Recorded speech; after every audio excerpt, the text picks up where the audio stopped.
Tunapanga ajira ya hawa vijana kwa hii markets. Tunapanga ajira ya hawa vijana kwa digital jobs. Tunapanga ajira ya hawa vijana kwa mambo ya export of labor.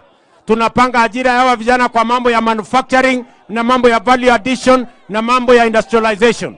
Kuna watu hawataki tupange vijana wafanye kazi, wanataka kupanga vijana wafanye fujo. We want to tell them we are a democratic nation. And the young people of Kenya, they are not available to conduct violence. They are not available to have anarchy in our country. We do not have a spare nation. We have only one Kenya. Tuko na nchi nyingine tunaweza kwenda sisi? Mnasema tukae Kenya? Vijana wa Kenya mnasema tutaweka amani? Vijana wa Kenya mnasema tutaweka amani? Hebu nisikie tena, mnasema we want peace. Kuresoi mnasemaje? Kuresoi mnasemaje?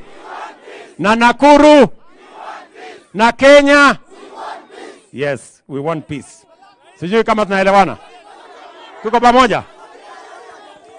Na saa hiyo mimi napanga hii maneno ya Kenya, mimi nimesema I am ready, I am willing, I am available to consult with as many leaders who are willing to consult with us so that we can form a government that is going to bring Kenya together, so that we can face the challenges of our nation together, so that we can sort out the challenges that face us, the challenges of unemployment, the challenges of public expenditure, the challenges of public debt, the challenges that face our nation, including the challenge of corruption.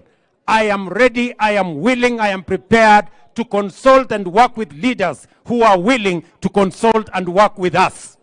Sisi tuko tayari kabisa, lakini kama mtu hataki, hatuwezi kumlazimisha, kwa sababu Kenya ni nchi ya demokrasia. Tuko pamoja jameni? Mnasema tuunganishe Kenya? Mnasema tuunganishe Kenya? Hebu nielewa na anasema tuunganishe Kenya. Bas. Konguma tinyangalio. Mimi nimesema asante sana. Hapa niko na deputy wangu anaitwa Rigiji.